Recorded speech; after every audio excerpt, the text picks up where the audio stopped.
Ok.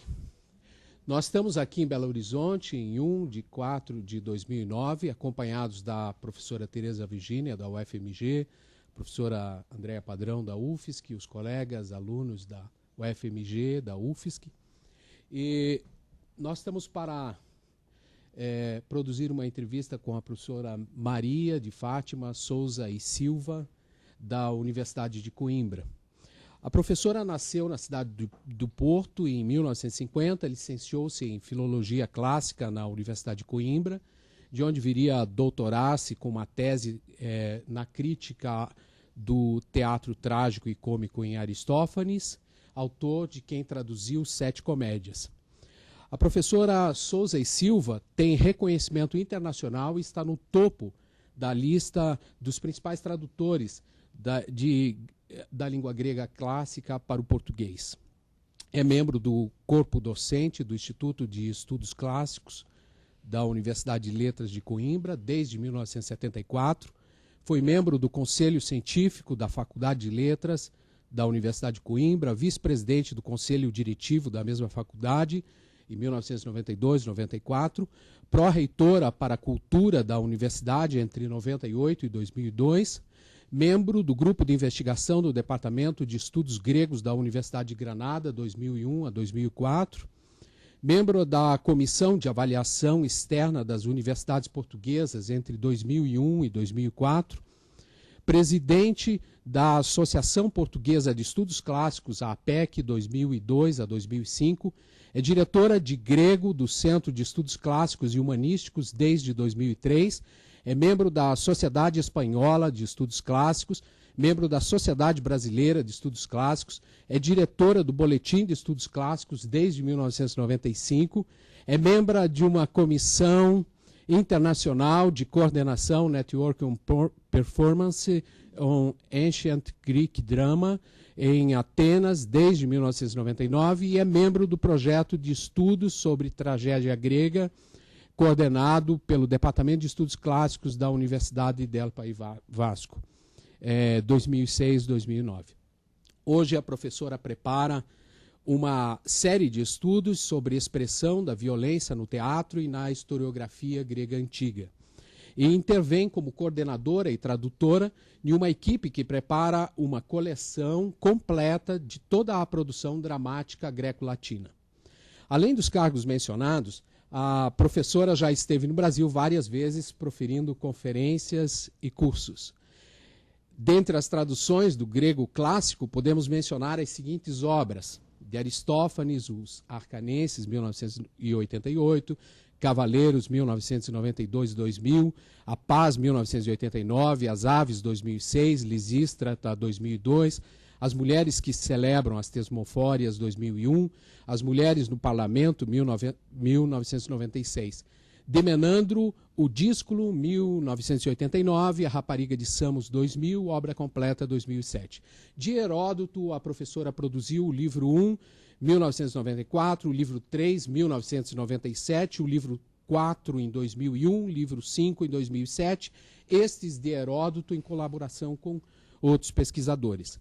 Cariton, Quérias e Calírrui, 1996, e de Teofrasto temos os Caracteres em 1999, e por fim Aristóteles, a História dos Animais 1, 2006, e a História dos Animais 2, em 2008. Bem, o que motivou a senhora a especializar-se na literatura grega clássica e em especial no teatro antigo? Qual foi o marco inicial dessa profícua trajetória? Bom, recordava eu há pouco aqui informalmente na hora do nosso café que se passou comigo aquilo que se passa com muitas outras pessoas, ou seja, porque preferi eu vir para aquilo que na altura em que eu fiz a minha graduação universitária se chamava Filologia Clássica. Hoje em dia já não é mais Filologia Clássica, Estudos Clássicos e Portugueses, mudou um pouco de orientação também, mas na altura era Filologia Clássica. Vim porque um professor de latim e grego que tive no secundário interferiu muito na minha escolha, que não era essa, e que eu descobri que poderia ser reorientada, enfim, com vantagem, pareceu-me de acordo com aquilo que a professora me dizia, e devo dizer, nunca me arrependi de ter feito essa reorientação. Fui para Clássicas, estudei em Coimbra todo o meu tempo, e naturalmente que encontrei em Coimbra uma escola onde o teatro grego já também era uma tónica. Portanto, de facto, naquela altura, vários dos professores ativos tinham o teatro como um objetivo central. E, portanto, o teatro aparecia-nos quer nas cadeiras de língua, onde se estudava algum texto. Aristófanes, por exemplo, o primeiro contacto que eu tive foi numa cadeira de língua. Fazíamos também disciplinas de literatura grega. O teatro aparecia, claro, como uma unidade em algumas dessas disciplinas. E quando eu concluí a minha graduação, que na altura preenchia 5 anos, uma das últimas disciplinas chamávamos nós seminário, e tínhamos por alternativa uma espécie de ensaio à investigação que podia ser no grego ou no latim, não é? E aí eu fiz já uma opção muito consciente, porque o grego sempre foi para mim mais tentador que o latim, de maneira que enveredei por esse seminário.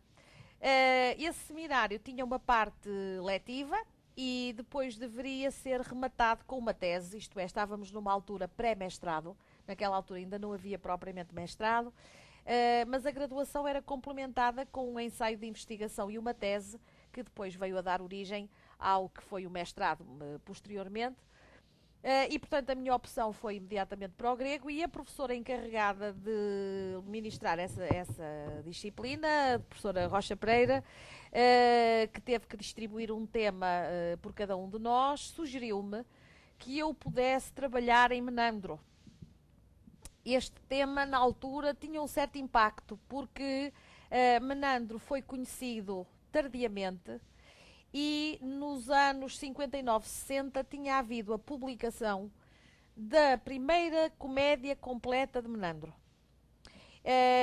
Na altura em que eu fiz a minha tese de licenciatura, chamávamos nós este trabalho, eu terminei o meu curso em 73, portanto estão a ver, não estava muito distante ainda dessa data, que era um marco importante pela importância do achado.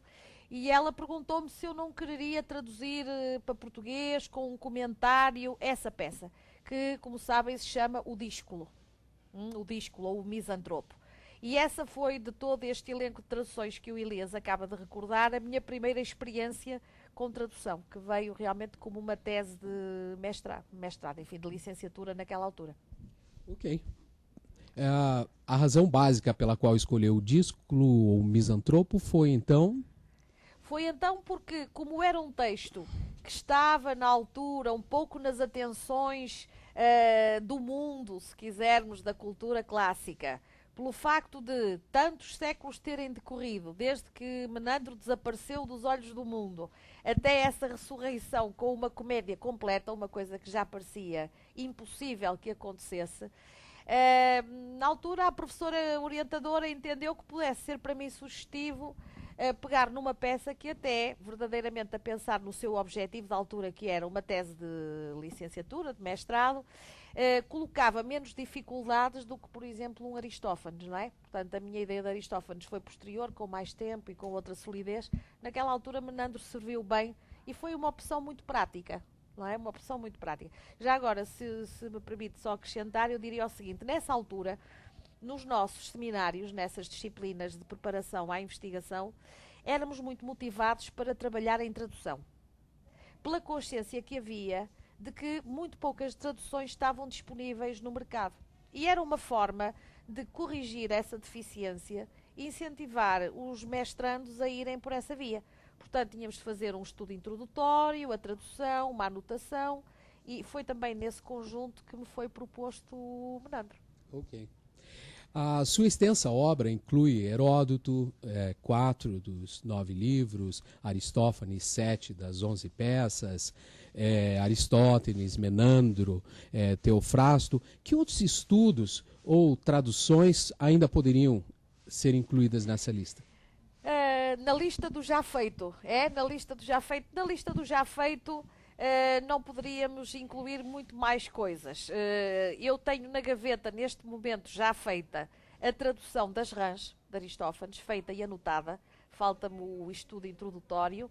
E tenho também em mãos um outro tratado biológico de Aristóteles, que são as partes dos animais. Portanto, estes serão os meus projetos mais imediatos, que são atividades incluídas em projetos coletivos. Portanto, eu não estou a fazer estas traduções apenas por meu gosto pessoal, mas para responder a projetos conjuntos onde me coubesse esse tipo de tarefas. Ok. Que obra representou o maior desafio tradutório? Por quê? Estou a ver que as traduções que eu fui fazendo são relativamente dispersas dentro da literatura grega, não é? Portanto, eu fui tocando vários géneros. Até poderíamos pensar, porquê é que nunca se levou um autor até ao final? Não é? Eu que traduzi 7 comédias de Aristófanes, porquê é que não traduzi as 11 na altura? Um pouco por uma certa cadeia de acontecimentos que rodeou os estudos clássicos. Claro que eu não sou sozinha a trabalhar em tradução em Portugal, há uma equipa que neste momento felizmente é grande e com gente muito capaz de produzir bom trabalho e com vontade de fazê-lo. Aquilo que começou por ser para mim um percurso livre, eu comecei a traduzir Aristófanes porque gostava. Acabou por ser a resposta a necessidades concretas quando nós, grupo, acabamos por nos organizar de melhor forma. Imaginem, por exemplo, o caso de Heródoto. A certa altura demos-nos conta, o grupo de clássicas a que eu pertenço, de que havia textos de uma grande importância para um público que não eram só nós, mas poderiam ser, por exemplo, os da história, que estavam completamente a descoberto. E organizamos-nos em equipas, e por isso estas traduções que eu fiz de Heródoto são todas em colaboração com alguém. Organizamos em equipas, dividimos o conjunto do trabalho e até nesta perspectiva, que não sei se foi certa, se foi errada, mas enfim, foi aquela que na altura nos pareceu mais funcional, de dividir cada livro por 2 pessoas. Numa tentativa de que um autor longo como Heródoto aparecesse rapidamente. O que não aconteceu, porque no final é difícil conduzir um trabalho de equipa, porque há sempre alguém que se atrasa um pouco e, portanto, acabou por se criar uma certa anarquia, mas enfim, a ideia foi essa. Agora, se o Elias me pergunta qual foi a tradução que se tornou mais difícil para aquilo que eu pude fazer, eu diria, sem sombra de dúvida, essa última, que são as histórias dos animais de Aristóteles. Também essa ideia de colaborar em Aristóteles veio simplesmente de uma carência insustentável, e que é esta de que em Portugal, pelo menos, de Aristóteles não haja uma tradução geral, e muito menos do que isso, há uma tradução mínima, quer dizer, há certas obras que chamaram a atenção, a retórica, a poética, mas havia um desfalque imenso em relação a Aristóteles. E então criou-se um esquema de conjunto em que estão grupos de filosofia e grupos de clássicas de Lisboa e de Coimbra, e dividimos esta imensa tarefa por um conjunto grande de pessoas. Eu, que já entrei neste projeto um bocadinho tardiamente, quando tive que fazer a minha escolha, o que havia disponível eram textos de biologia. Foi muito por amor à camisola, enfim, para cumprir aquele desígnio que era vamos cobrir Aristóteles de uma forma sistemática, que eu me prontifiquei a traduzir a história dos animais. Com uma reserva. Eu só aceitei traduzir na medida em que o colega que coordenava o projeto me garantiu que havia um conselheiro no projeto, biólogo, a quem eu poderia recorrer para me resolver algumas dificuldades, não é? E foi esse o maior desafio, porque a história dos animais é um texto muito técnico que enumera centenas de espécies animais. O meu conhecimento biológico, zoológico é menos de nada, é nulo. E, portanto, havia que ter um grande cuidado, não é? E então aí eu vali-me desse revisor, portanto eu tentei fazer uma tradução o melhor possível, baseando-me nas edições, comentários, etc., que encontrei, e depois ele filtrou aquilo tudo, tivemos vários encontros, e acabei por ter que vos confessar que ganhei até algum gosto pelo tema. Mas foi preciso um caminho para chegar lá, não é? No princípio foi mais penoso do que gostoso. Ok. Na sua opinião, a tradução em versos é mais difícil ou, entre aspas, até impossível comparada à tradução em prosa? Como é que a gente pode encarar o desafio dos, por exemplo, dos anapestos nas parábases de Aristófanes, ou dos versos jâmbicos, ou de outras métricas, líricas? Pois, na verdade, o que nós temos feito, nós, grupo, quando traduzimos teatro e tivemos que estabelecer algum entendimento coletivo sobre a maneira de o fazer, no que diz respeito aos coros, chegamos à conclusão que o melhor seria traduzi-los livremente. E, portanto, como podem ver nas traduções, aqueles que conhecem as coleções que fomos produzindo, quando chegamos aos coros, nós temos ou simplesmente uma prosa, ou, em alguns casos, uma tentativa de um certo ritmo que não chega nunca a ser verso, não é? Portanto, nós chegamos a essa conclusão que era melhor traduzir desta forma os coros. Mesmo assim, mesmo que com esta opção tenhamos eliminado uma série de dificuldades, ainda subjaram muitas dificuldades, porque em geral os passos corais são mais difíceis de traduzir, esteticamente, porque são concebidos com uma linguagem mais artificiosa. Se estamos a pensar em comédia, acumulam muitas vezes referências a figuras desconhecidas para nós e que nos exigem algum estudo. Portanto, é sempre um bloco muito difícil de traduzir.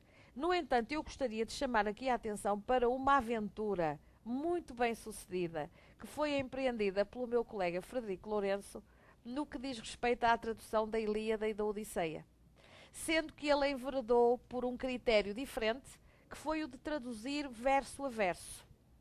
E conseguiu fazê-lo, o que eu acho que é notável, não é? Portanto, hoje em dia, quem quiser consultar a tradução da Ilíada e da Odisseia de Frederico Lourenço, consulta verso a verso. Pode comparar no original o verso 365 com 365, 360, é fantástico.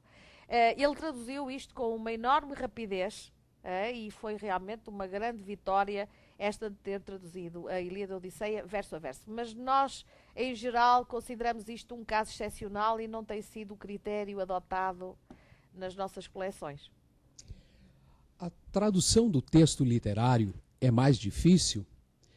Em que casos, na sua opinião, cabe a busca por equivalências ou isotopias ou substituições diversas, como a nota explicativa? A nota explicativa. Pois é, o que acontece realmente é que o texto literário coloca inúmeros problemas se nós quisermos o melhor possível respeitar uma certa estética e que, por exemplo, um texto que é de género historiográfico reproduza uma tradução que não é rigorosamente a mesma que um texto lírico ou que um texto cómico, não é?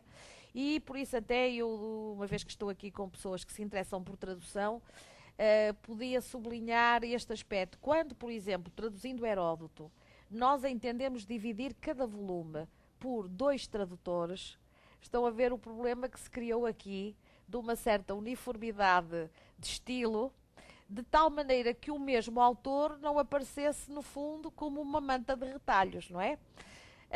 Do ponto de vista prático foi útil dividir o trabalho, do ponto de vista do resultado podemos considerar que a própria natureza da estratégia tenha podido condicionar, num caso ou noutro, a solução. Devo dizer que sempre nos juntamos, ou seja, os que colaboravam no mesmo volume reuniam-se e tentávamos afinar o melhor possível, mas eram sempre 2 pessoas com 2 estilos e 2 gostos diferentes.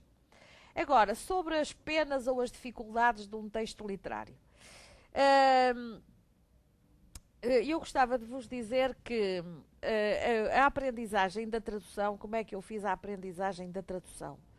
A tradução para mim apareceu como um exercício a que nós, todos os estudantes de língua grega e latina, éramos obrigados, não é? Tínhamos que fazer um exercício de tradução. E na altura havia um professor que me marcou muito nessa altura, que era um professor de latim, opção que eu afinal acabei por não fazer, mas eu trabalhei não apenas como estudante, até depois como assistente no início da minha carreira com esse professor, que tinha entre nós uma justa fama de ser o melhor dos tradutores que nos rodeava. Chama-se este professor Walter de Medeiros, neste momento ele está já jubilado há uns anos, mas era de facto um tradutor exímio.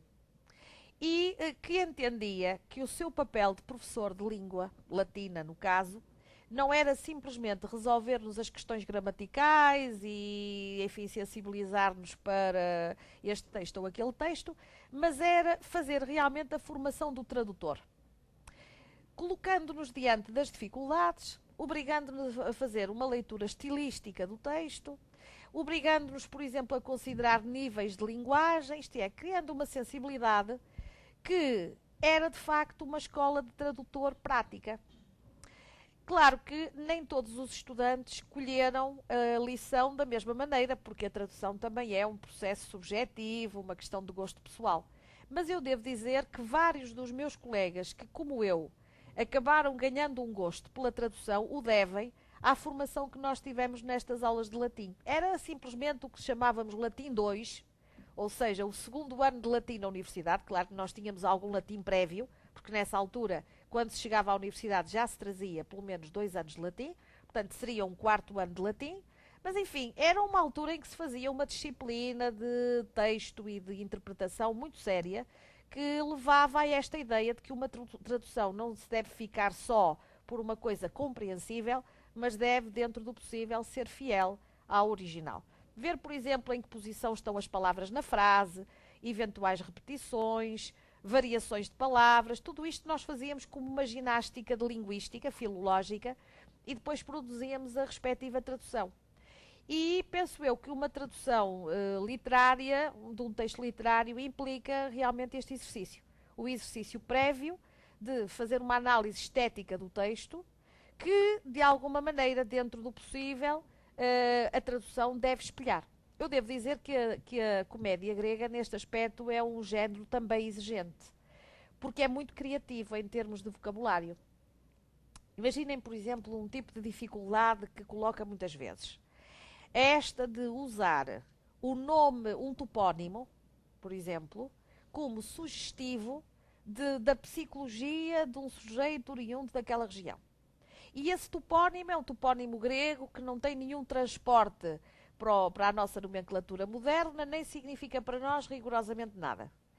É um desafio conseguir encontrar um termo, claro que o termo grego vai ter que ser abandonado, não é? Ou chegaríamos àquilo que o Elias adiantava, à necessidade de fazer uma nota e dizer no grego este topónimo proporciona uma graça que se exprime desta e daquela maneira. Evidentemente que se estivermos a pensar, por exemplo, numa tradução para representação, esta nota não passa e a situação não tem efeito nenhum. Ou então tentar encontrar dentro da nossa própria nomenclatura uma palavra que possa sugerir alguma coisa de semelhante àquilo que está no original. Eu devo dizer-vos que estes são grandes problemas que a tradução coloca e que, em geral, nós metemos no bolso e que nos acompanham durante vários dias ou semanas à espera de ver se vem uma solução. E é engraçado, já tenho falado com outros colegas que também, como eu, traduzem regularmente, apodera-se às vezes de nós uma espécie de pressão subconsciente, de tal forma que quando estamos a falar com alguém, se alguém diz alguma coisa que possa ser uma solução para nós, nós registamos, não é? Às vezes, de repente, numa conversa, informalmente, alguém diz uma palavra e nós com aquela no subconsciente, é esta exatamente que eu vou usar na minha tradução. Portanto, é um desafio. A tradução é um exercício longo que não se resolve ali assim só naquele momento de trabalho, exige um pensamento. Cada um deve também traduzir um bocadinho de acordo com a sua psicologia, não é? Por exemplo, comigo calha bem traduzir comédia, porque me diverte. Talvez traduzisse menos bem tragédia, que é um estilo um bocado fora do meu hábito, não é? Nunca traduzi nenhuma tragédia, não tenho muito essa tentação. Historiografia, por exemplo, gostei muito de traduzir. Enfim, mas a tradução literária realmente tem algumas implicações de pormenor que podem ser difíceis. A senhora parece mais empenhada em traduzir do que produzir artigos e estudos voltados à técnicas e estudos da tradução. Por quê? Eu tenho de vos confessar, sem camuflar a situação, que eu sou uma ignorante naquilo que se pode considerar teoria da tradução.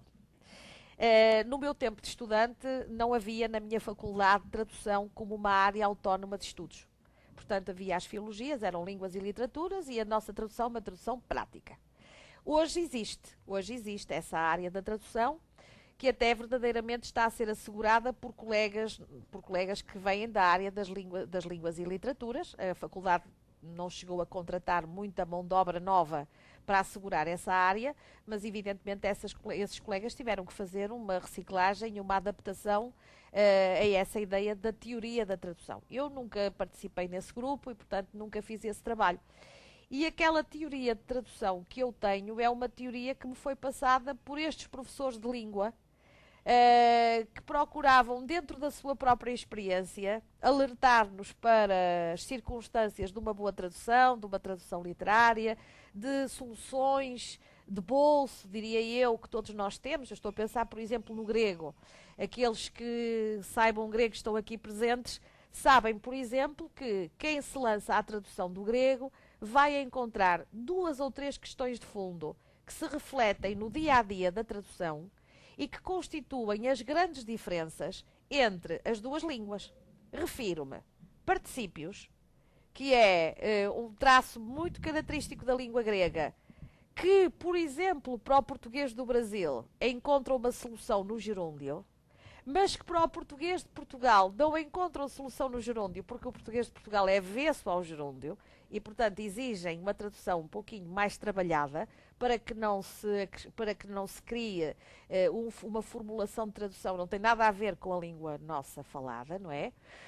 Por exemplo, atrás desta ideia dos particípios, todos nós sabemos que o texto grego é muito mais conciso e que a tradução é mais extensa. Pode haver necessidade de alterar a pontuação, por exemplo, para o nosso texto não ficar excessivamente longo. Há um outro elemento muito importante que são as partículas. O grego está cheio de partículas. O português, tal como nós o falamos, enfim, em Portugal moderno, não tem partículas. E, portanto, há sim 2 ou 3 questões de fundo que não têm nada a ver com a dificuldade ou especificidade deste género ou daquele. São cruzamento em todos os textos de língua grega, que têm de ser resolvidas com alguma habilidade. Se há uma pessoa treinada na tradução que nos dá 2 ou 3 dicas, 2 ou 3 estratégias práticas para solucionar essas situações, olha, como é que pode traduzir um particípio? Utiliza esta ou aquela dinâmica. Se nós tivermos 2 ou 3 chavões para resolver problemas, já abreviamos bastante as questões genéricas da língua, não é? E esse tipo de sugestão, de truque de tradução, se quiserem falar assim, eu aprendi-o nas aulas de língua. Agora, propriamente, estudar a tradução no seu sentido teórico é uma formação que eu não tenho. Pensando do ponto de vista prático das obras mais recentes suas, qual o papel dessas teorias com as quais a senhora tem contato hoje? A senhora tem alguma preferência por alguma delas ou alguma afiliação teórica? Não tenho realmente uma filiação teórica clara, não é?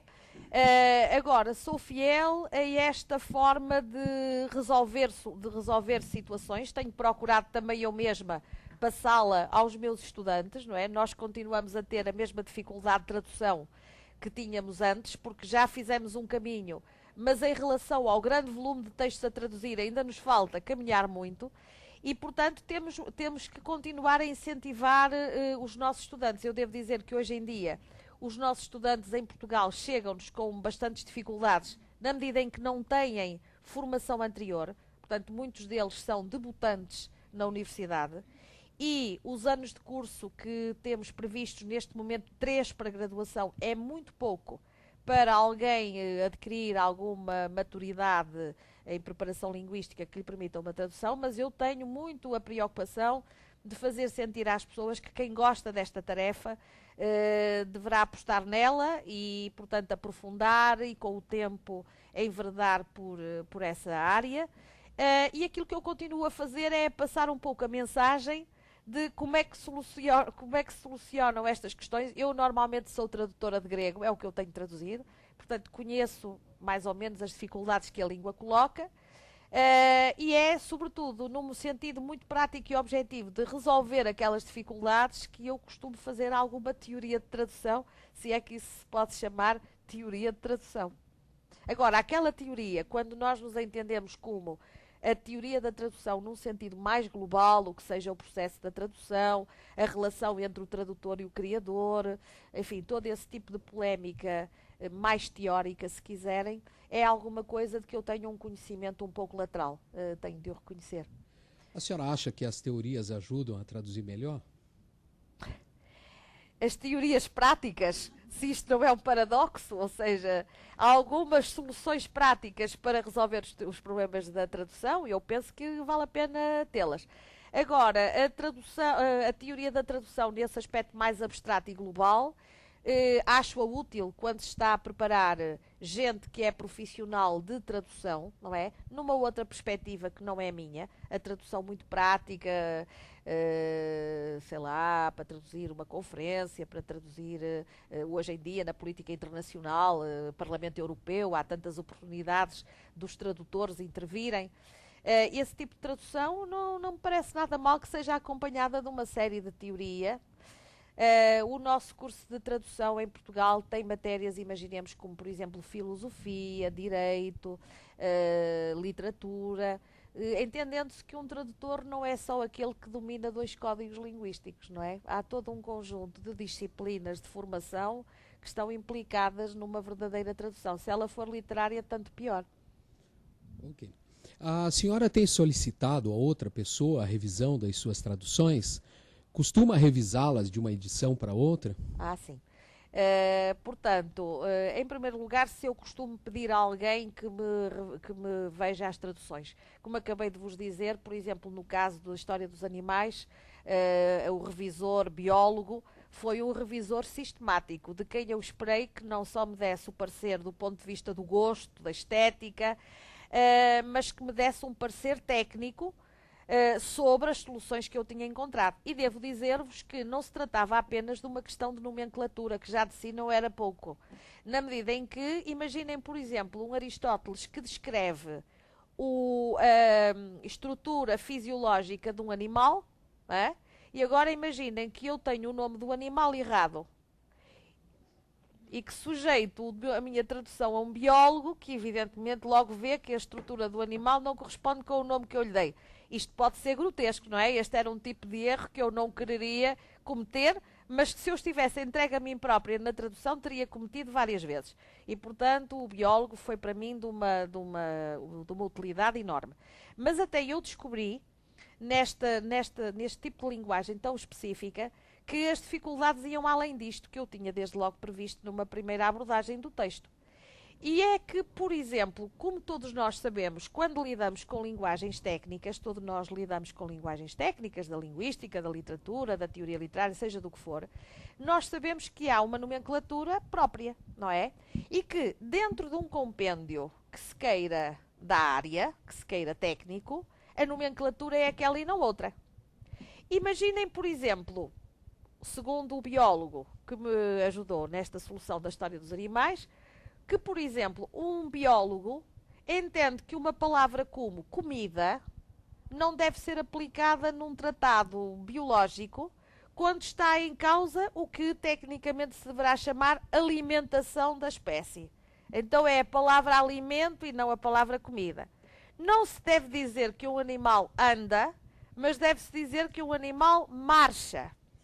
Bom, e por aí fora. Então, estamos num outro plano, num plano em que a tradução não está propriamente errada, ou seja, a ideia é aquela, mas se estamos a traduzir um tratado biológico, o vocabulário não pode ser aquele, mas tem que ser o técnico. Ora, para mim foi uma aprendizagem única, eu não fazia nem ideia que houvesse este tipo de preferências e de dúvidas. Portanto, numa tradução técnica, todas aquelas que eu vier a fazer no futuro não dispensarão um revisor atento, como felizmente foi aquele que me acompanhou. Agora, vamos para uma outra área, a área do teatro, enfim, o texto literário. Sempre que eu partilho com alguém uma tradução, como foi o caso de Heródoto, evidentemente que fazemos questão, os dois autores, de ler mutuamente o seu trabalho, não é? Eu entrego a tradução ao meu colega, o meu colega entrega-me a dele, os pontos em divergência tentamos identificá-los e chegar a um acordo, até porque muitas vezes há, por exemplo, um conceito que está no texto que me coube e no texto que o outro coube, e que, sobre cujas traduções nos temos tecnicamente que entender para que depois não haja uma fratura, não é? Portanto, esse tipo de revisão fazemos muito. Também para pedir simplesmente uma opinião a uma pessoa de bom gosto, ou imaginem, por exemplo, sujeitar um texto teatral a um diretor artístico de uma companhia. É uma coisa ótima quando isso acontece, que alguém esteja disposto a ler o nosso texto, que nos diz logo, olha, isto está bem, mas em cena não funciona. Portanto, vamos tentar fazer aqui algumas mudanças. É ótimo. Quando um texto pode ser levado à cena e nós vemos o nosso próprio texto, é ótimo. Também para ver como ele funcionou melhor ou pior, que jeitos foi necessário dar-lhe, etc. Agora, um outro aspecto que o Elias tocou e que também é extremamente importante e que é este. Quando se reedita um texto, mesmo que tendo tratado elaboradamente de uma primeira versão, o que é que se faz numa segunda edição? Apenas manter a edição tal qual estava? Não, eu não costumo fazer isso. A menos que, o que não acontece em geral, a menos que imaginem qualquer coisa que eu produzisse fosse um best-seller, não é? Que numa semana se vendesse e na semana seguinte já me perguntassem se poderiam reeditar. Claro que se fosse assim um intervalo tão pequeno, não havia grandes mudanças a fazer, mas isto em geral não acontece. E o que acontece é que se passam anos. E quando se passam anos, eu creio que, em primeiro lugar, a própria tradução, eu não sei se o tradutor se revê no seu próprio texto. Porque a língua evolui de uma maneira muito rápida. E se calhar uma expressão até graciosa, por exemplo, a pensar na comédia, que fazia muito sentido numa determinada altura, neste outro momento já não é bem aquilo que colhe, há que fazer algumas alterações. Mas depois os textos gregos antigos, que parecem extratos mais ou menos fixos, não são, não é? Imaginem, por exemplo, as primeiras vezes que eu traduzi Aristófanes, traduzi pela edição de Les Belles Lettres. Na altura considerava-se essa edição uma das melhores das que estavam disponíveis. Foi essa que eu segui. Mas hoje em dia já ninguém considera a Les Belles Lettres a melhor edição para Aristófanes. E, portanto, quando eu agora revi as traduções e acrescentei mais algumas para aquela coleção a que o Elias se referia no início, uma coleção de tradução sistemática do teatro grego e latino, no caso de Aristófanes, nós elegemos uma nova edição, que é a edição de Summerstein, que eu ontem até escrevi aqui no quadro, uma edição inglesa, que é uma edição muito mais recente do que a edição de Les Belles Lettres, com muitas mudanças, e portanto é claro que utilizar Summerstein obrigou-me a ver o texto palavra a palavra, para verificar as alterações, portanto fazer não aquelas que eu quisesse, não apenas aquelas que eu quisesse por achar que merecia alguma melhoria, a expressão, mas aquelas que a própria mudança do texto exigia. E depois atrás disto vem os novos comentários, os novos estudos, a bibliografia recente que vai surgindo, que de cada vez que eu retraduzo, não deixo de consultar, de incluir, alterar um pouco o meu comentário. Portanto, eu acho que essa é uma obrigação que nós temos que ter, não é? Em relação àquilo que vai saindo. Não manter traduções do ano 70 com a configuração exata que tinham no ano 70, em 2009. Se calhar já não colhe. Falando dos clássicos, poderíamos dizer que as traduções no Brasil e em Portugal têm melhorado? Eu acho que sim. Tem melhorado muito. As traduções têm melhorado muito. Porque, em primeiro lugar, as pessoas que neste momento se dedicam à tradução são mais qualificadas para o fazer do que eram aqui há uns anos atrás, não é? Porque quem se dedica neste momento a traduzir clássicos é normalmente gente de clássicas e, portanto, há todo um escrúpulo, uma formação de base que garante que não é possível acontecer mais aquilo que, por exemplo, aconteceu em Portugal aqui há uns anos atrás. Imaginem qualquer texto grego, que nesta altura já nem sei qual era, mas que na folha de rosto, quando se folheava a primeira página, dizia do original francês. Quer dizer, aquele tradutor nem se tinha apercebido. Bom, isto hoje em dia não penso, eu espero que não seja mais possível. Portanto, quem está a fazer este trabalho são realmente pessoas de clássicas. Creio que no Brasil é a mesma coisa. E eu devo dizer, se me permitem aqui a franqueza, o seguinte: Nós em Portugal sempre utilizamos muito as traduções brasileiras, não só as traduções literárias, como aquelas traduções funcionais, de livros técnicos, não é? E devo confessar que há 30 anos atrás as traduções brasileiras eram úteis à falta de melhor, mas não eram muito consideradas por nós. Isto é, considerava-se que as traduções eram assim um bocadinho mau estilo, podia ser que não se pudesse confiar plenamente nelas, sei lá, um professor universitário que recomendasse um livro ao aluno dizia, olha, pode ler a tradução brasileira, mas cuidado, veja lá que há algumas coisas que... Bom, hoje em dia isso não acontece. Não acontece, quer dizer, a tradução brasileira é uma tradução respeitada, não há que lhe fazer qualquer menção restritiva, portanto, nós entendemos que as traduções realmente melhoraram muito de qualidade, parte a parte. Mesmo assim, tenho de reconhecer, e isso lamento, que não nos conheçamos muito bem. Portanto, nós não temos em Portugal um grande conhecimento do que vai acontecendo no Brasil em termos de tradução dos clássicos e penso que o contrário também é verdade, não é?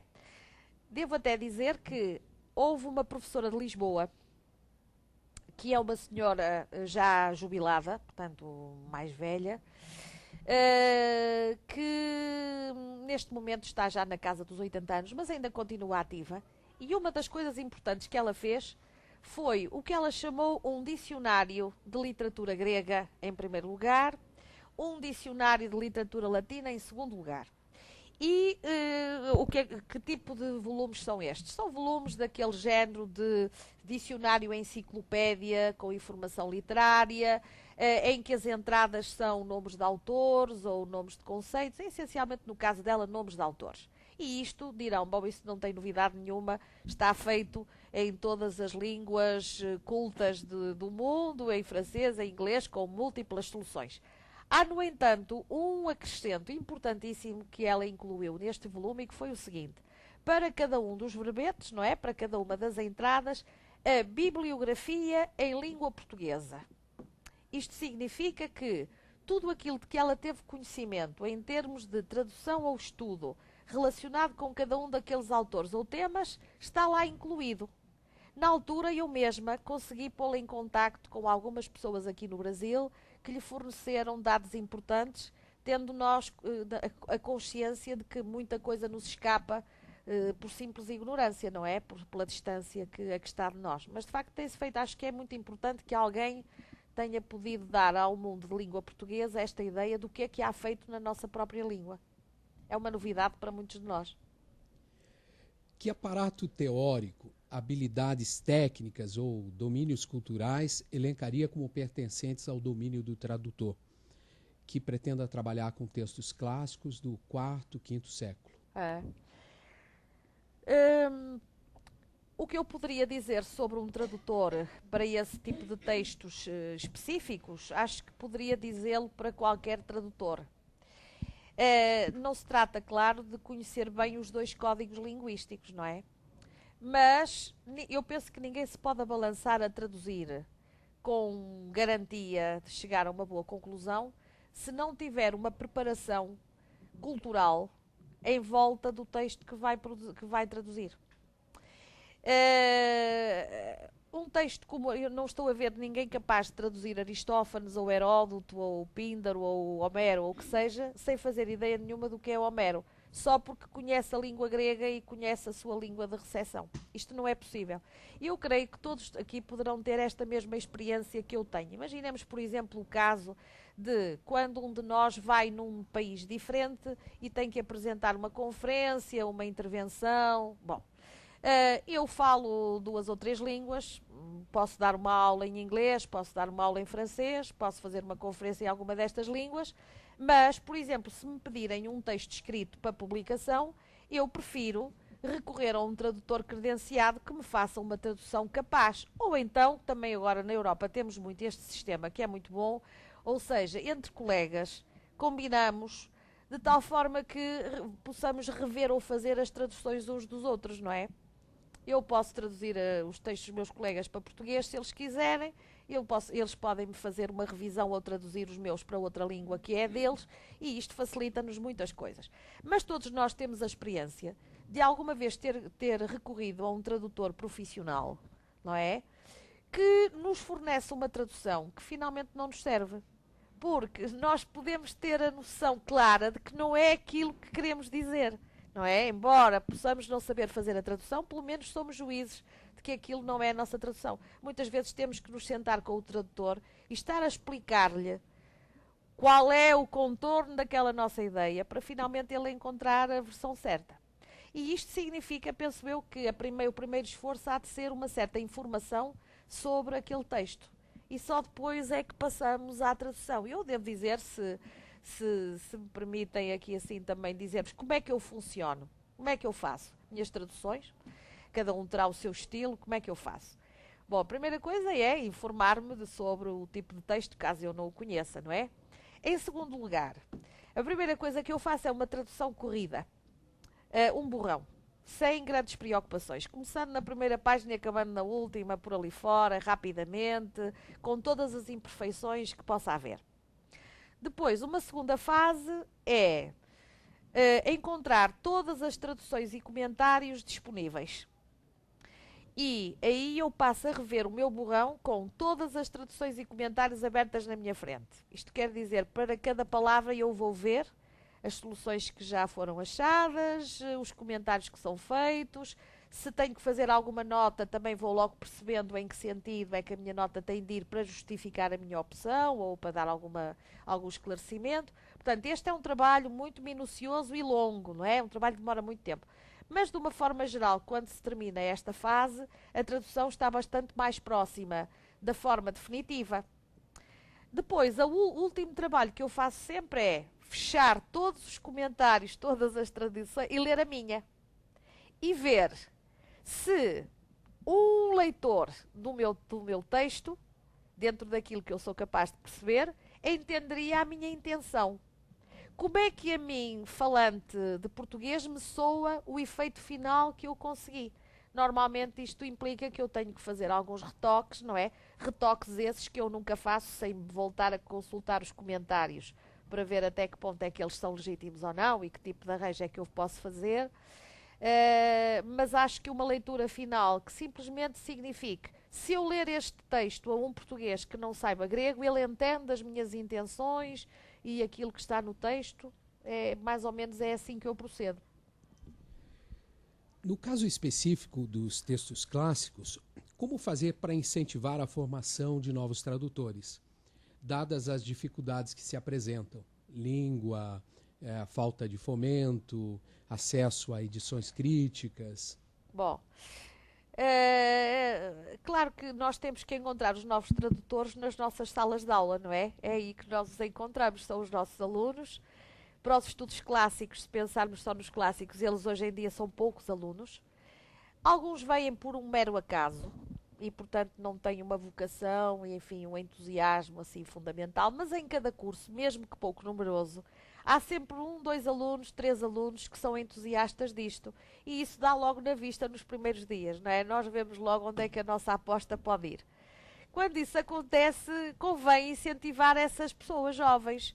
Hoje em dia há muita forma, se calhar mais prática, de incentivar. Eu estou a pensar, por exemplo, eu neste momento na Faculdade de Letras dirijo uma revista, além daquelas que o Elias ali referiu, que é a revista da Faculdade de Letras. A revista chama-se Biblos. É uma revista coletiva, portanto a Faculdade de Letras tem várias áreas de saber e todas podem cruzar-se ali naquela revista, sendo que depois há as revistas específicas, cada grupo tem, mas isso é uma outra história. Bom, e eu, quando assumi a direção desta revista há 7 anos, propus ao Conselho Científico da Faculdade, que é o órgão que superintende na revista, por exemplo, que nós aceitássemos que uma parte do corpo da revista fosse de colaborações dos nossos estudantes. Portanto, na revista Biblos, nestes últimos 7 volumes, há uma área que se chama Colaborações de Estudantes, Textos de Estudantes, e aceito textos de estudantes ali. Claro que na altura nós pensamos sobretudo em pós-graduados, não é? Estudantes de pós-graduação, já com outra maturidade e tal, mas a verdade é que às vezes há alunos de graduação que fazem trabalhos tão bons que, desde que supervisionados por um professor, que os acompanha, que os corrige, etc., ficam lindamente numa revista científica. Isto é muito entusiasmante para os estudantes. No princípio as pessoas eram um pouco tímidas, a primeira vez que se implementou esta dinâmica, sei lá, colaborou se calhar um aluno, depois dois, e agora eu estou aqui no Brasil, todos os dias recebo mails de alunos ou colegas meus que me propõem trabalhos de alunos. Portanto, a coisa pegou. Nós nunca vamos além dos 4, 5, com algum limite de páginas, mas é uma forma de incentivar, não é? Que as pessoas entendam que estão a fazer um exercício que não é só de formação, mas pode ter um destino, pode construir um currículo e, no meio das dificuldades que hoje existem, e são tantas, para que o mercado de trabalho acolha novos elementos, não é? Há gente com mérito incrível que está paralisado à espera de uma oportunidade. As pessoas sentem muito que se lhes derem uma oportunidade de ir fazendo alguma coisa concreta, que se publique, podem estar a construir um currículo que lhes venha a ser útil numa primeira oportunidade. Portanto, este é um incentivo que todos nós, professores, neste momento, penso, tentamos dar aos nossos estudantes. Agora, por outro lado, há um outro incentivo, e o outro incentivo é trabalhar, que é uma palavra pouco popular nos nossos dias, não é verdade? Dizer a alguém, olha, isto vai-lhe custar horas de trabalho, não é para todos os ouvidos. Alguns assustam-se, desaparecem logo no momento seguinte. Há outros que, pelo contrário, dizem, não, mas eu gosto. E então aí, que mais temos nós a fazer se não apoiar, não é? Portanto, há pessoas, nós neste momento na comunidade europeia, não só em Portugal, como um pouco em todos os países, criamos um modelo bolseiro, que alguns chamam também de investigador em formação, que vem um bocadinho ao encontro da realidade das coisas, porque antigamente um licenciado, mal que acabava a sua graduação, tinha emprego imediato, não é? Portanto, não passava por nenhuma fase vestibular, tinha emprego. Mas dá uns anos para cá que isso não é verdade e, portanto, as pessoas não têm emprego. E então, uma das formas de dar apoio e de incentivar os mais novos, que nos tempos de antigamente seriam já os nossos colegas, que já estariam integrados nas universidades ou nas escolas, e hoje em dia estão nesta tal, no limbo, não é? Estão assim numa de investigadora em formação. A forma que nós temos de lhes dar algum apoio e de aproveitar e rentabilizar a capacidade que eles têm é de os integrar nos nossos projetos de investigação. E até os concursos estão abertos a nível europeu, não é? Portanto, as propostas são feitas. Por exemplo, neste momento em Coimbra está um alemão que ganhou uma vaga e está lá a fazer um projeto, está lá a colaborar no nosso projeto, até dá umas aulas de vez em quando, tem uma bolsa. Claro que tudo isto é precário em termos de contrato de trabalho, não é? De vinculação profissional, mas de qualquer maneira, pelo menos do ponto de vista curricular, é importante. E nós também temos, é claro, alunos portugueses, não só em Portugal, como na Espanha, por exemplo, alunos que transitaram para outros países e que estão ali, recebem uma bolsa mensal, prestam-nos alguma colaboração no sentido que podem, por exemplo, fazer alguma pesquisa bibliográfica para um trabalho que alguma equipa esteja a fazer.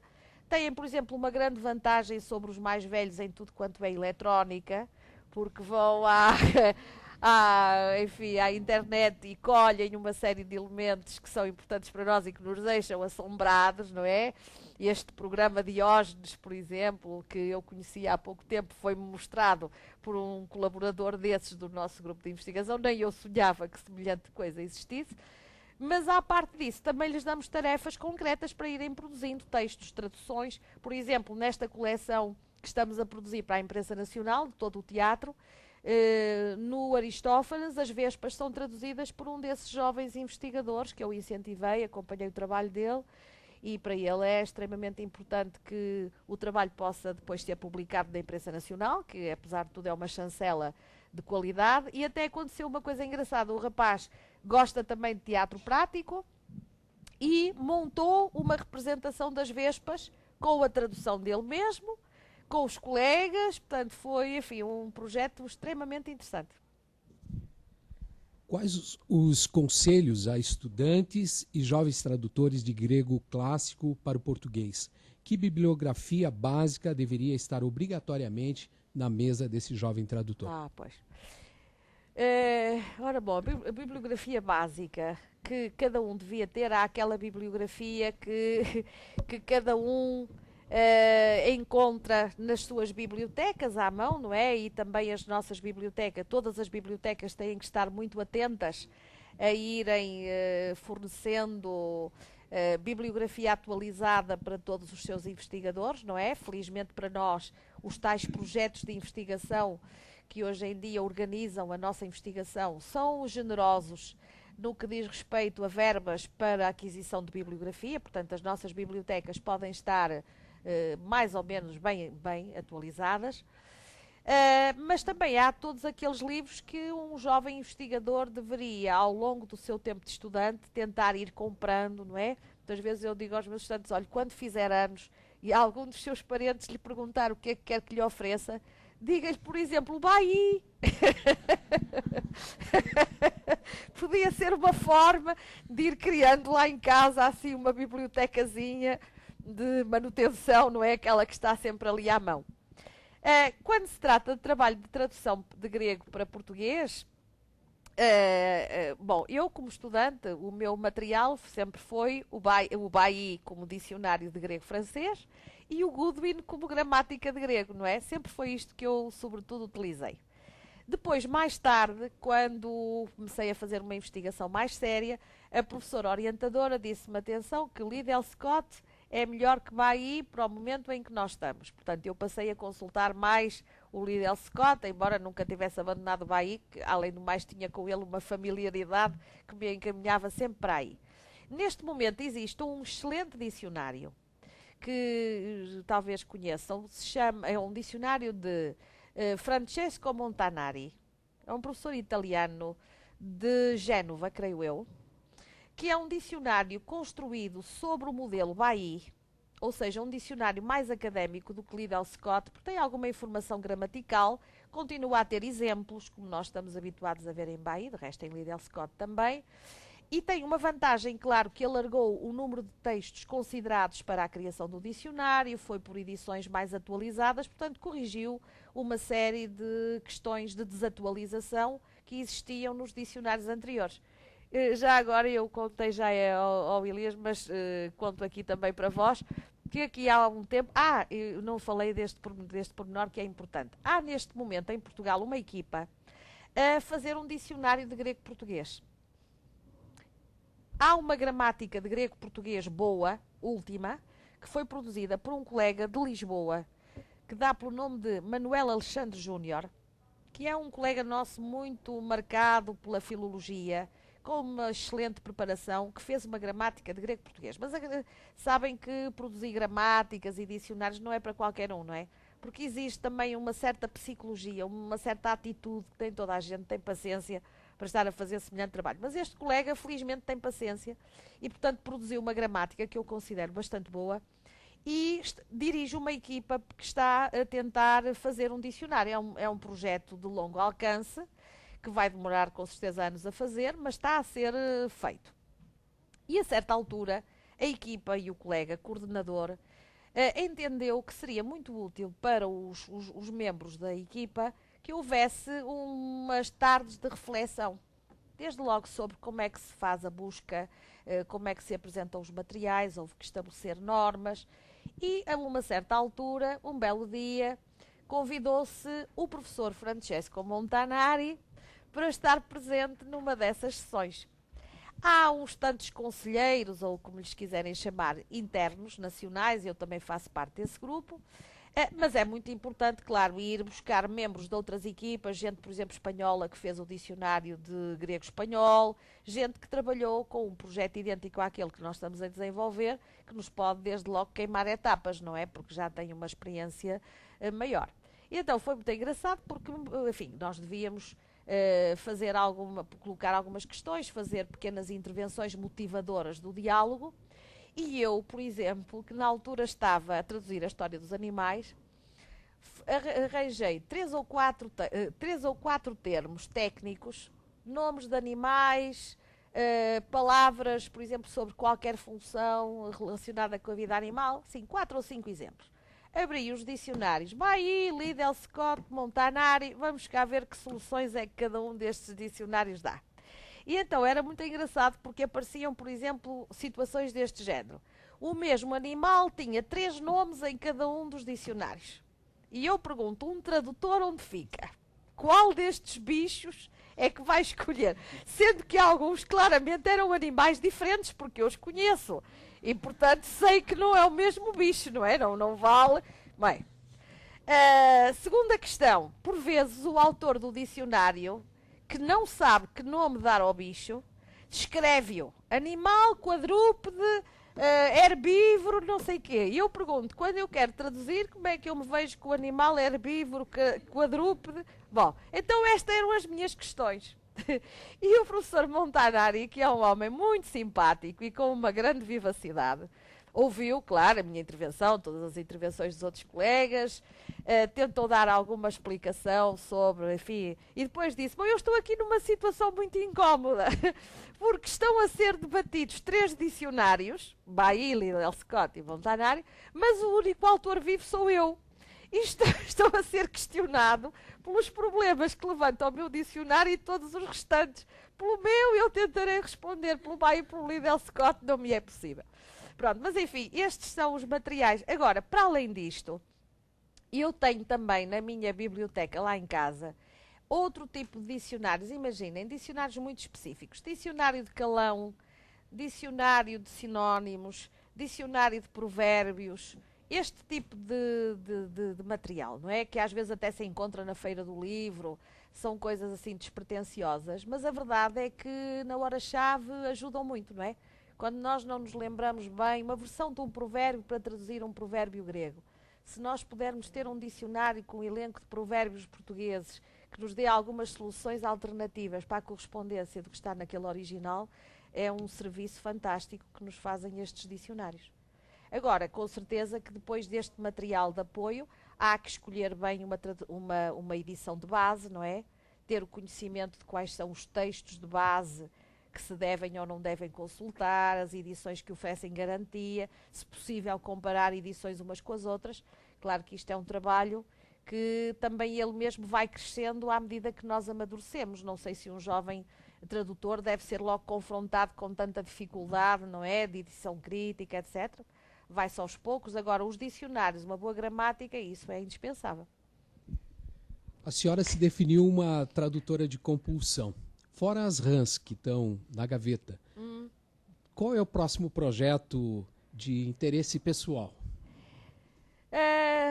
Eu trabalho um bocadinho ao sabor da onda. Às vezes eu digo, eu trabalho à peça. Nós trabalhamos à peça. Porquê que trabalhamos à peça? Porque independentemente do nosso gosto, muitas vezes trabalhamos para responder às solicitações que nos são colocadas, não é? Se entre nós, colegas da área, nos parece num determinado momento que podia ser oportuno produzir um certo trabalho e nos organizamos em grupo para isso, e naturalmente que todos nós somos muito receptivos a aceitar um projeto que até se calhar ao princípio não estava no nosso espírito, mas de repente pareceu fazer sentido. Isso tanto acontece com a tradução como acontece com os estudos. Imaginem, por exemplo, aqui há tempos um colega nosso lançou-nos o desafio de fazermos um volume de ensaios sobre Píndaro, por exemplo. A mim Píndaro não me atrai particularmente, mas dentro daquele enquadramento de que seria interessante um grupo produzir um livro de ensaios sobre Píndaro, pois interessou-me colaborar, não é? Depois disso fizemos um tipo de processo parecido com Baquílides. E até no caso de Baquílides o que combinamos foi selecionar uns tantos poemas, traduzi-los, cada um de nós, e depois desenvolver um comentário relativamente àquele poema. E, portanto, isto pode, de repente, colocar diante de nós a possibilidade de vir a traduzir um texto que não fazia parte dos nossos interesses imediatos.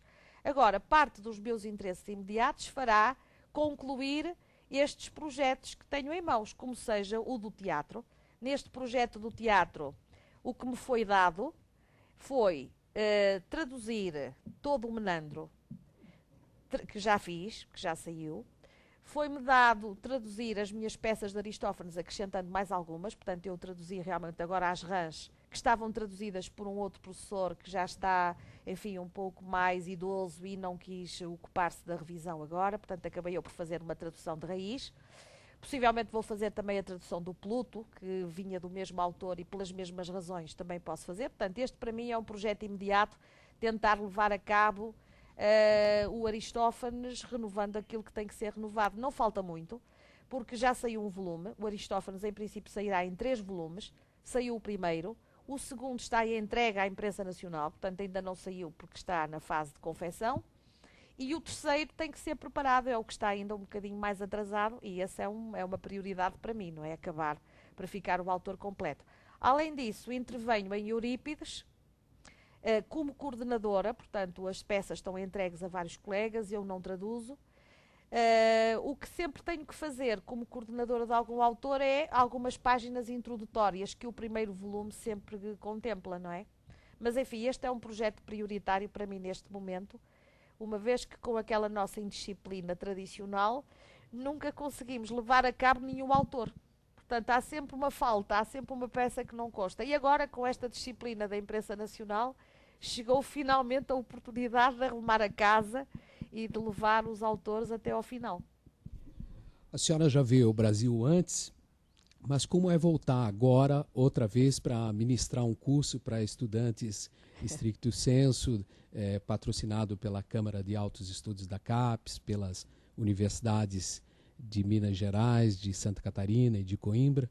Bem, voltar ao Brasil é sempre um prazer enorme, não é? Eu creio que esta é a minha 10ª viagem ao Brasil, portanto já vim muitas vezes, fui peregrinando assim um bocadinho por aí, vou conhecendo uma série de colegas, mantenho normalmente os contactos, tenho também já tido o prazer de receber alguns desses colegas em Portugal, e portanto volto com enorme prazer, sou muito otimista, penso sempre quando vou a algum sítio que nunca é a última vez que lá vou. E em algumas circunstâncias isso tem-se mostrado verdade, embora não fosse previsível que eu pudesse voltar àquele sítio.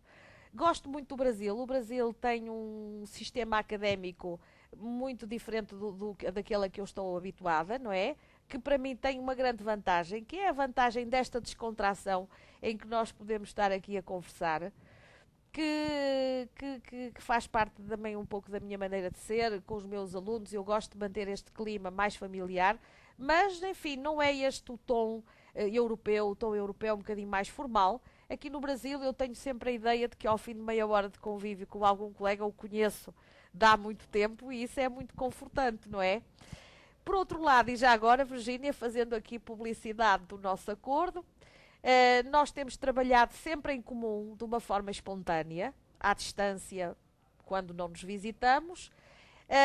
Eu, por exemplo, tive o gosto recentemente de poder orientar, durante o tempo que esteve em Portugal, uma orientanda da Virgínia, que trabalhou com as duas e foi mais um motivo para nos aproximar.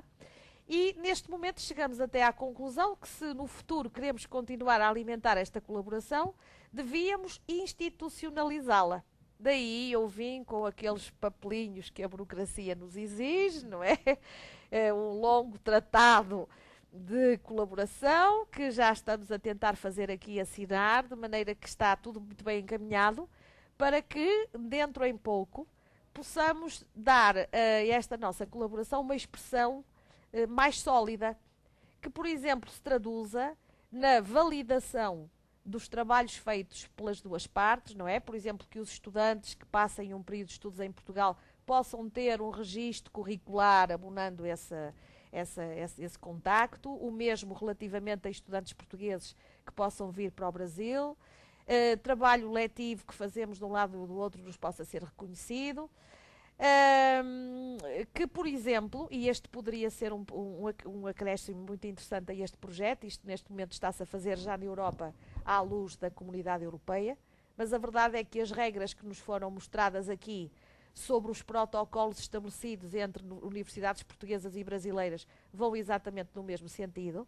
E a ideia é esta, que, por exemplo, uma candidata de doutorado, tal como esta Rosana, que nos ocupou a ambas nestes últimos tempos, que tenha feito um período de estudos nos dois lados, que tenha uma colaboração bilateral, possa ter, como parece lógico, um diploma bilateral, não é? Portanto, neste momento na Europa já há vários estudantes que têm um diploma bilateral. E esta Rosana não o tem simplesmente porque nós não tínhamos a negociação ainda acordada. Mas a partir de agora, estabelecida essa regra, podemos realmente consolidar de uma outra forma as nossas colaborações. Finalizando, nós temos uma pergunta ali.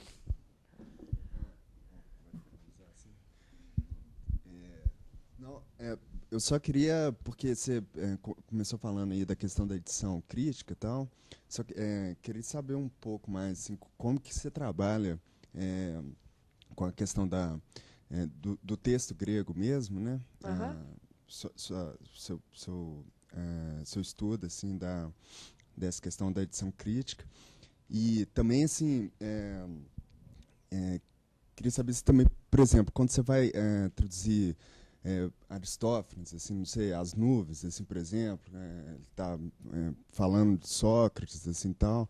Quer dizer, há necessidade, no caso, de fazer algum estudo, assim, de um vocabulário socrático, assim, ou Aham. algo nesse sentido, né? Quer Uhum. dizer, estabelecer uma arqueologia do texto mesmo, assim, que... Claro, que possa assegurar uma tradução respeitável. Pois, em relação a essa primeira questão da edição crítica, como aqueles que conhecem as nossas traduções sabem bem, as nossas traduções são monolingues, não é? Elas só são portuguesas, não incluímos o texto grego. Por duas razões. Uma primeira razão económica, que é a razão de que os editores acham que vendem menos se forem edições críticas, porque a própria presença do grego desincentiva o comprador, não é? O comprador de edições bilíngues entre nós é muito pequeno, portanto não há nenhum incentivo. Mas por outro lado, também há que reconhecer, eu reconheço a minha falha nesse aspecto, eu não tenho uma grande formação em termos de crítica textual.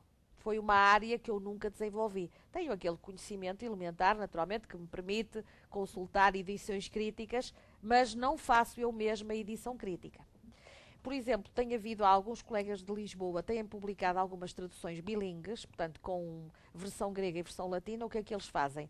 Pedem autorização a ler belles lettres para usar o texto e utilizam esse texto. Portanto, não é uma verdadeira edição crítica, na medida em que vai repescar uma já feita.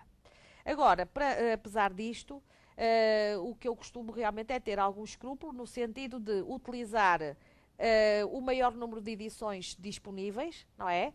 Que ter algum critério na seleção dos textos que sigo e ser muito atenta aos comentários críticos das diversas edições, de forma a formar a minha própria opinião, enfim, tentar responder praticamente a essa questão.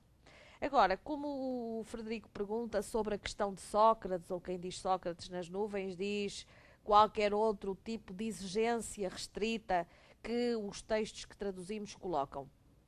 Ai, sem dúvida, isto é, a primeira coisa a fazer é fazer um estudo generalizado daquela matéria, ter a consciência das dificuldades, contextualizar aquele texto que se tem para traduzir, não é? Por outro lado, eu devo dizer, e em relação aos tais jovens tradutores que querem prosseguir este caminho, que felizmente hoje em dia alguns centros de grande qualidade na produção de edições e de traduções, como seja Oxford, Cambridge, Yale, enfim, o que nós quisermos, estes grandes centros de referência no mundo, têm excelentes traduções, excelentes edições críticas, comentários de grande qualidade, e é a obrigação de um tradutor ler isto tudo e estar por dentro, não é?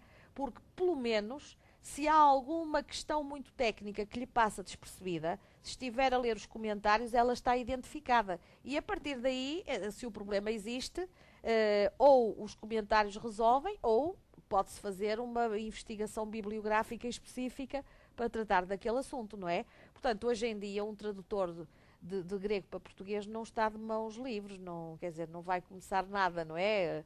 Vai começar alguma coisa no seu mundo de língua portuguesa, mas no mundo em geral tem muito a que se agarre, e um trabalho de excelente qualidade está feito que evita esse tipo de ignorâncias ou de erros grosseiros, não é? Se estamos atentos ao que já existe. Alguma outra?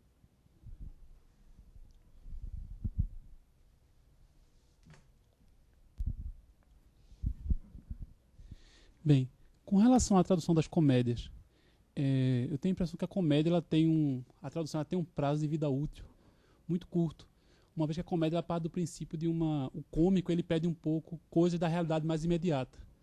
E você falou, quando você faz a tradução para o português, algumas coisas que você incute, algumas coisas correlatas, elas vão perdendo aquela força com o passar dos anos.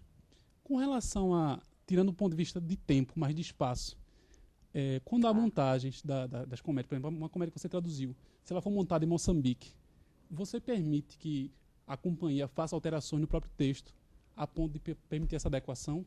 E outra coisa, com relação a esse famigerado acordo ortográfico, você acha que isso isso vem a cooperar no fato que as traduções elas fazem parte do mundo português e não só de Portugal, ou do Brasil, ou de Moçambique, ou Angola? Se esse acordo vai favorecer que as suas traduções e as nossas sejam mais circulantes, atlânticas. Atlânticas. Pois é, eu posso lhe contar algumas experiências concretas nesse aspecto. Portanto, em primeiro lugar, como é que as companhias de teatro tratam os nossos textos, as nossas traduções, quando as utilizam? Vou-lhe contar a minha experiência portuguesa, que é a minha e de outros que traduziram de textos dramáticos.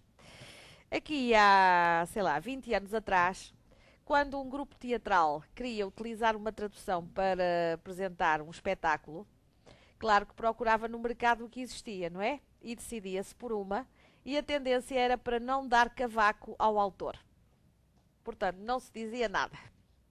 Na expectativa de que, por acaso, o autor pudesse querer interpor alguma exigência, quaisquer tipo de direitos autorais, antes que o autor dissesse qualquer coisa, olha, facto consumado. E, portanto, utilizava-se a tradução. Eu, por exemplo, dei-me conta de que havia companhias a utilizarem as minhas traduções por uma circunstância curiosa. É que, a certa altura, a Grécia, num determinado ano, já lá vão à vontade 2 décadas, organizou um festival internacional. Ainda na altura, a comunidade europeia se compunha apenas de 12 países, não é? Já somos 27, portanto, já houve muitas mudanças desde então, na altura eram 12, organizou uma espécie de festival europeu de verão em Epidauro. E desafiou cada um dos países a fazer-se representar por um grupo que tinha por obrigação representar uma tragédia ou uma comédia grega em tradução do seu país e incluindo alguns apontamentos que pudessem apontar culturalmente para o país que se apresentava. Imaginem, por exemplo, o caso português, os coros cantavam fado ou música folclórica portuguesa. Era um apontamento, além da língua. E houve uma companhia portuguesa, de resto até bastante boa, uma companhia profissional, que representou o país nesse certame com os Cavaleiros, que eram a minha tradução, mas ninguém me disse nada, nem eu sabia minimamente de nada. Ficaram em 6º lugar, lá em Epidauro, que a mim me honrou muito quando vim a saber mais tarde. Entretanto, depois dessa produção que foi estreada em Epidauro, a companhia começou a representar os Cavaleiros em Portugal, não é? Começou a representar os Cavaleiros lá no teatro que eles utilizam, que é numa cidade ali próxima de Coimbra, e eu vi no jornal que aquela companhia estava a representar os Cavaleiros, não é? Ora, eu sabia que a única tradução portuguesa que existia era a minha, e tentei lá ver quem é que eles diziam que era o tradutor. Não tinha tradutor. Eu fui lá, nada. Eu fui lá a Tondela, ao sítio onde eles atuam, vi a peça, achei ótima, mas não me identifiquei, não disse nada, mas é claro que reconheci imediatamente a minha tradução, pois isso era óbvio. Só que eu lá em Coimbra comentei com uma outra pessoa, disse, olha, aqueles patifes lá de Tondela andam a utilizar a minha tradução sem me terem dado cavaco. Mas enfim, deixa para lá, fizeram um bom espetáculo. Se não fosse isso eu reclamava, mas como foi bem, não reclamo.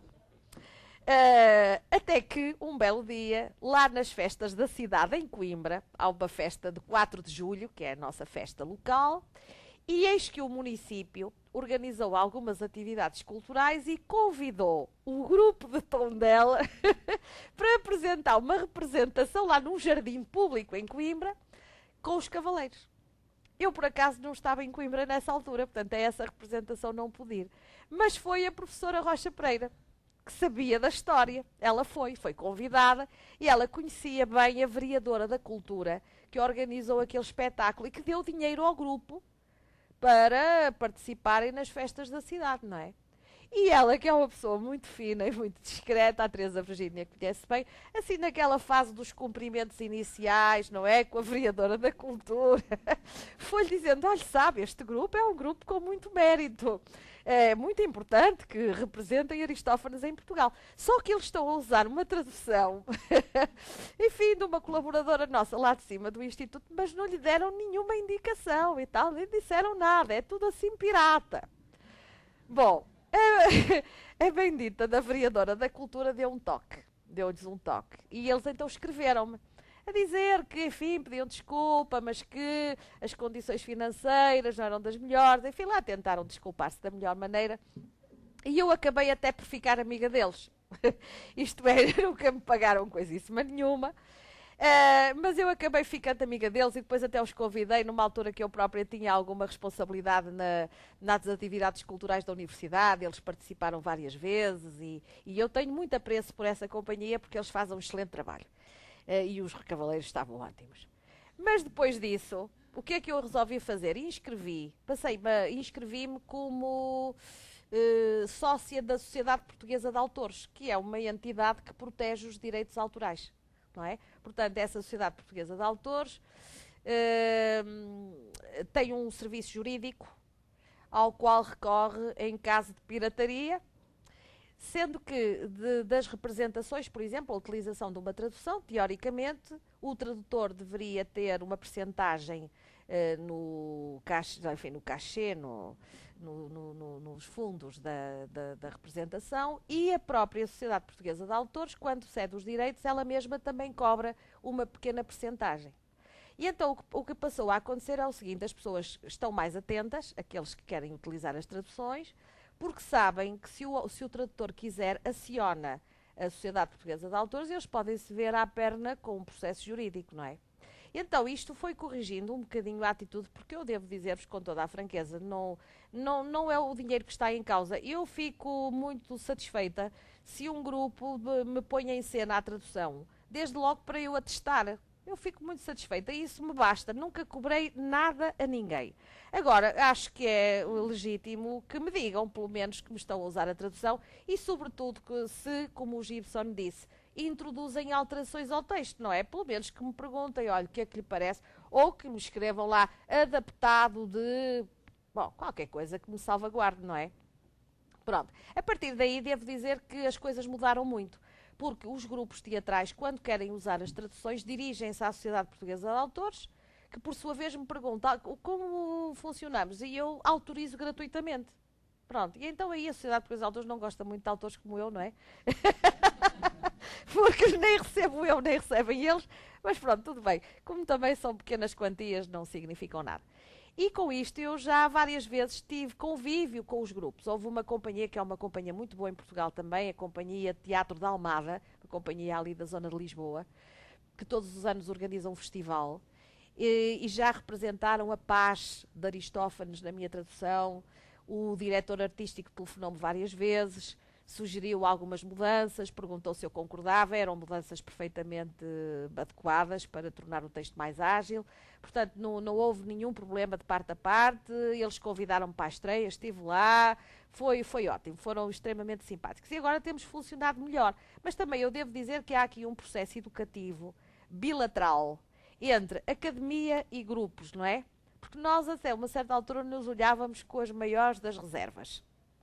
Nós, considerando que as companhias se atiram a produzir coisas que não sabem nada e depois resultam espetáculos horríveis, eles com a ideia de que se nós consultamos ali os académicos vão-se pôr a querer doutrinar aqui assim e lá se vai a nossa criatividade, não é? E então andamos assim nestas polémicas, que resultam sobretudo de não nos conhecermos, não é? Porque no dia em que alguém tem a abertura suficiente para dizer, olha, venha cá, fala aqui comigo, o que é que lhe parece, nunca houve nenhum atrito. Portanto, nós conseguimos encontrar uma solução que agrada às duas partes, sendo que o tradutor tem sempre a ideia que um texto, antes de ser testado, não está completo e, portanto, se pode testá-lo melhor. E eles também podem perceber porque é que nós fizemos aquela opção e, às vezes, até abandonar alguma que tinham, que simplesmente não contemplava um aspecto que podem achar interessante. Enfim, os ajustes fazem-se.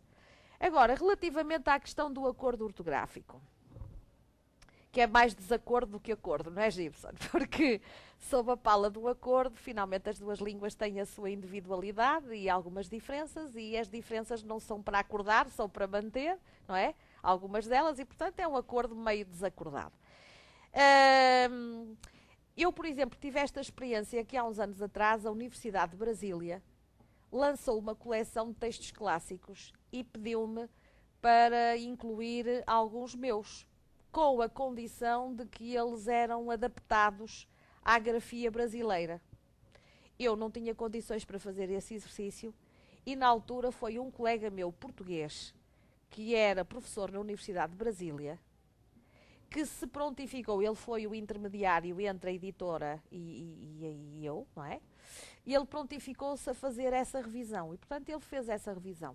É uma revisão gráfica que não é só gráfica, não é? Porque às vezes também há, naquela parte sensível que o Gibson tocou, e que é tudo aquilo que é a linguagem cotidiana, mais viva, do dia a dia, a nossa linguagem não é a mesma, não é? Eu devo dizer, de resto, que os portugueses de Portugal acham a vossa muito mais graciosa que a nossa, não é? É, muito mais graciosa, muito mais criativa. E é diferente. Portanto, o nosso tipo de graça, não, se calhar, não funciona bem num grupo brasileiro, por exemplo, que quisesse representar um Aristófanes, não é? Mas nós ainda não nos sintonizamos assim muito bem. Portanto, por exemplo, este desafio de Brasília era um desafio para criar livros para circularem na universidade, não era para ninguém representar, porque isso poria logo outro tipo de problemas, com certeza. Mais alguma? Bem, eu queria encerrar agradecendo a professora Maria de Fátima Souza e Silva pelo carinho e atenção que respondeu à longa entrevista, a professora Tereza Virgínia, a universidade que permitiram gravar e proporcionaram isso, aos colegas que colaboraram com perguntas, com correções, com sugestões, com perguntas complementares, enfim, a todos. Elias, já agora, se eu posso também ter aqui uma palavra de agradecimento, eu não queria deixar de agradecer ao Elias, desde logo foi a pessoa que lançou esta ideia de nós podermos ter hoje aqui esta conversa, a todos aqueles que colaboraram nas perguntas, porque as perguntas foram uma sociedade por ações, não foi? Um trabalho coletivo. Dizer que para mim foi até muito interessante poder eu mesma refletir sobre o trabalho que faço, porque nem sempre temos este espaço no dia-a-dia, não é? Temos de fazer e não refletir sobre o que estamos a fazer. Portanto, foi para mim uma experiência também de certa forma nova. E já agora também gostava de agradecer, depois falo-ei no último dia, mas que gostava de agradecer este carinho, esta atenção, este convívio que tem sido nosso aqui durante estas 2 semanas. Não vou dizer que 4 horas por dia não seja um bom esforço para mim, claro que é um bom esforço. É também um grande esforço para todos aqueles que ouvem, porque ouvir 4 horas por dia também não é brincadeira, não é verdade? Sendo que muitos têm, além desta atividade, outras que tornam os dias um verdadeiro pesadelo, sendo que, para além deste espaço de encontro, ainda há as leituras que combinamos fazer e tudo isto é muito volume de trabalho para tão pouco tempo. Mas não queria deixar de vos dizer que da minha parte me sinto muito gratificada pela maneira como tem sido possível viver estes 15 dias. Muito obrigada.